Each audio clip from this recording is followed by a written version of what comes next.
Memories of the North. So, this is Terrien. I want to welcome you back to our program. Everybody can hear you, see?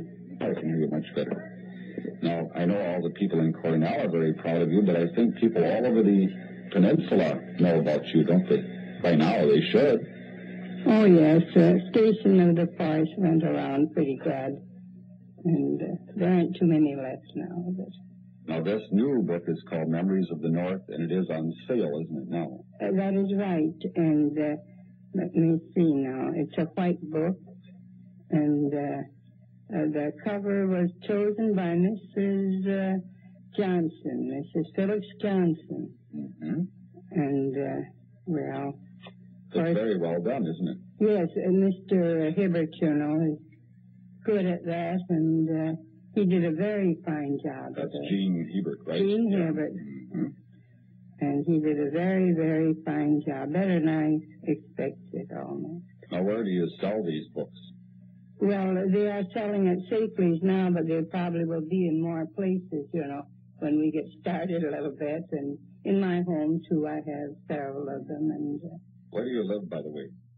I live right on 426, about a mile from the old Cornell store, you know. Oh, sure, I know where that is. Yes, right on the main road. We don't have any bad road problems because they keep that road open during the storms. And, mm-hmm. What is this quote here on the cover? Did you write that, or is that from another? No, I was surprised to see that there, and I thought it was kind of cute. It is taken from one of my poems about the place where I was born, see? And I'm well satisfied living in the country because I don't know anything better, probably. I don't know. But that is, I was surprised that was there. The publisher will do little things like that when he knows you like it all right. And what does it say? Why don't you read that? Oh, when you're out in the country on a quiet little farm, you feel that God is near you, keeping you from all harm. Oh, that is pretty. Well, I have the verses of it further on in the book, you know, but I was quite surprised. I didn't think anybody noticed that was in there. Oh, I noticed it, of course, when so I saw it. Yes, right? Mr. Hibbert must have, too. And he does things like that makes me happy. And that's why I like to have him publishing my books. He always seems to find things that I like. It says here on the cover of your book that yes. You are the sole surviving pioneer of Cornell Township, well, that is right. to the area in 1885. Now, that isn't just right there. Again, they made me old. But you see, I suppose you didn't like to go through all those books again. And it doesn't really matter to me. Well, what year did you come there, Cornell? Well, it just says 1885. I was born in 1890, see. So you couldn't have come there in 1885. I couldn't have came there then, and that's when I was born, and in a little country town, which I don't think exists anymore. Really? That is right. Up at Dunbar, you know, Wisconsin. Oh, I've heard of Dunbar. But there's a spearmint station there, the government had. Oh, sure. But besides that... I think there must still be a Dunbar yet. Well, it's across the line, you know, into the Wisconsin side. You see, I was born really in Wisconsin. And the first story in this book is about Wisconsin. And I feel it's all right. They did that. That's my birthplace. That's right. By the way, of course, this isn't television, so people can't see you. Yes, I know. But who are these children you brought with you today? Well, one is my son, John. That's John. He kind of looks after things for me around in the book business, and the other is my daughter, Mrs. Matten. Well, it's nice to have I have two girls amongst my boys, you know. Oh, I see. Well, I thought we should introduce them so people would know. Yes, that is right, so that people will know just who they are and where they are. They're very well trained because they don't say boo when you're talking. Well, they've had slaps maybe for that. I don't know. Maybe I slapped them up some. Well, they are nice children. How many do you have altogether? I have 6. 6. They're all living around here then, or? Oh, yes, but what I'm most proud of is I've got pretty near 60 grandchildren. 60? Oh. And they're all around here, and they're very nice, and I think they're prouder of me than what my own children are. They really are. Well, I think grandchildren would be, you know, and I bet you're proud of your grandchildren. In school, well, I should say so. In school and all, you know, I think they like me better than my own do. Well, I kind of like you too, you know. I don't want to be fresh, but... How many children do you have, by the way? I just have the two. A daughter is 17 and my son is 13. That's home. That makes home. It only takes one child to make a home. I guess it does, right. Okay, would you excuse me 1 minute? Okay? Yes, sir. And then I'm going to have you read some of your book. Right now, he's of the North. Before we get back to Mrs. Terrien, just want to say a word here about your walls. Poetry, and I know you have Yes, some I want to favorites. say first, I forgot to mention that Dr. Butt over at Lady Knott College has put my 2 books together for me, and he has named both of them. Mm-hmm. And I think he deserves a word of thanks. That's all he wants anyway. Well, I'm sure he should have it. Just, will you wait a minute? I think we have a call here, too. Yeah. We'll see who this is. Good morning, Wide Radio. Can I talk to Mrs. Norma Terrien, please? Oh, sure. Now, Norma, you see that button that's lighted? We can push that down and then lift the receiver. Okay? There we go. Okay, go ahead. She's listening in now. Good morning, Grandma. This is Claire Algaro. Would you read that one about the luncheon in your book, please? Well, I'll try to, honey. Thank you. Goodbye. What is your name again? Carol Garrow. Carol? Carol Dora. Nice to have you call. You want her to read the poem about the luncheon? Yeah. Oh, yeah, I bet she will. Okay. Okay, bye-bye. Bye. All right, well, you've had your first request. Now you're going to have to do that, I think, you know. Or you'll be in trouble. No, I'll tell you what. I'll look up that poem that she wants. All right. But just now I'm going to, there's a story in the front of this book from my birthplace in Wisconsin. And this is a pioneer story of many years ago. I'm not going to read much to you, just a little. We will say not too long after the Civil War. And I cannot tell you the exact date, as it was told to me by others. And the people who live this beautiful true story are all dead. And that is the beginning of the story of Flock, or the City of Relatives. That begins the book, see? Then after that, well, here we have the Golden Butterfly, which has never been read anyplace.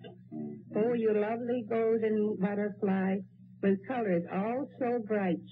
You were patterned from the rainbow and the setting sun at night.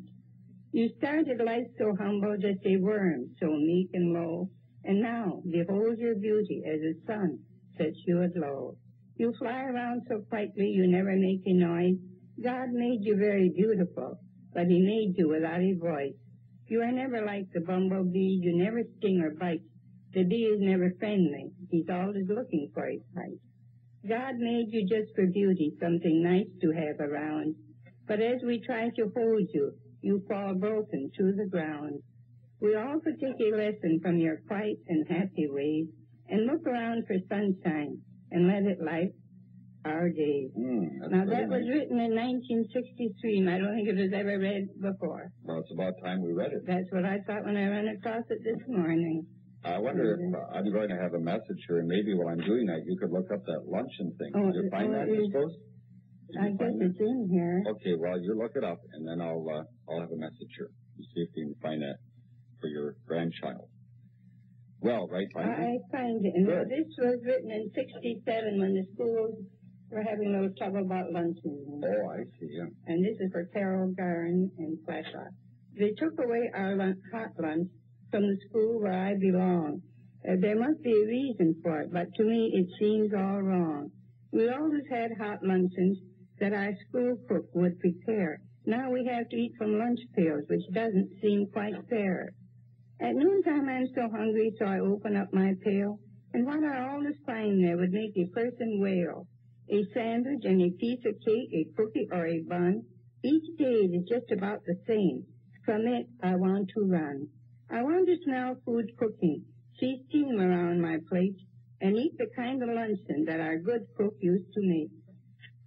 Do you always try to write poetry as it inspires you? I mean, this was about the lunch program. Well, I keep up with the times. You try to keep up with the times then, yeah. Yes, unless I'm sick and, you know, ordinarily. You apparently haven't been sick very much because you're always writing poetry, so... Well, I guess that's right. You try to keep all your subjects happy, or are some of them sad? Yes, I had a couple about the war, but John said, oh, we hear enough about the war, don't read them anything about the war. So you gave up on that? I had to soldier boy in 17. And, well... You like to do nature?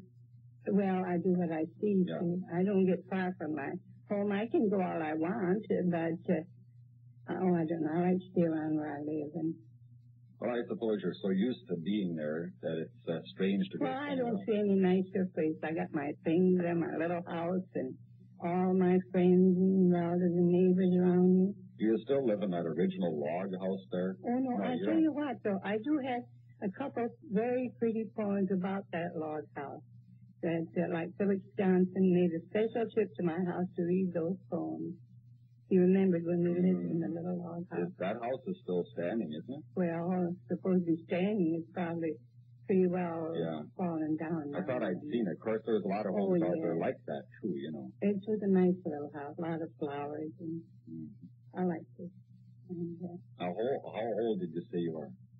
I'm 81. 81. Uh-huh. But they're trying to make you older, aren't they? Well, it don't bother me like that. The older I am, the more I should know. Okay, that's right. Now we have another call. Let's see who this is. Good morning, Wide Wide Radio. Good morning. This is Terrien. Oh, just a minute. All you have to do is lift the receiver this time. Just lift the receiver. Okay. Hello, Mrs. Terrien. Yes. I think you recognize my voice this morning. I think my favorite poem out of any of your books is The Harvest Wedding, which was a tribute to both you and your husband. That is very nice. And also, of course, you know, I'm your oldest grandchild, and we are very, very proud of our grandmother. Well, I am of you always, all of you children. Uh-huh. And good. I'll have that down. Look it up here for me. Okay, then thank you. I would read this. You're one of the 60 grandchildren. I'm the oldest one. The oldest of the 60 grandchildren. Well, you don't sound very old. Well, I can remember when we were children, we used to stay at my grandmother's house, and when there used to thunder, it was terrible. She used to tell us about the olden days, and to this day, I'm still not scared of storms. She used to help you then during a storm and calm you down. She used to tell us stories about the younger days when she fell into the river one time, driving on an old buggy. I'll be I darned. don't think I'll ever forget some of those stories. Well, those things I think are something that no one could ever take away from you either, you know. That's right. And they're worth more than money. Yeah, that's right. And little lessons she used to tell us. Sure. That were really cute. Well, it's nice to have a grandmother like that. Yeah, one in particular. I don't know if she remembers it or not. She was telling one of her younger grandchildren that she was trying to tell her something. She said, I know better than you because I am old. And the older you get, the wiser you get. And this little one, she kept on, she was too small to know what she was saying. And she looked at her and she looked at her. And Grandma was lamenting how old she was. And the little one looked up at her and she said, Grandma, she said, I thought when grandmas get as old as you, they should die. That's cute, isn't it? I don't think I'll ever forget that. I don't think she will either. Now, what did you say your name was? Mrs. Peterson, Gerald Peterson. Mrs. Gerald Peterson from where? Hyde. From Hyde. Well, listen, I'm sure glad you called, and I think she found that, so we'll have her read it in a minute. Okay, then. Okay, and thank you. Bye-bye.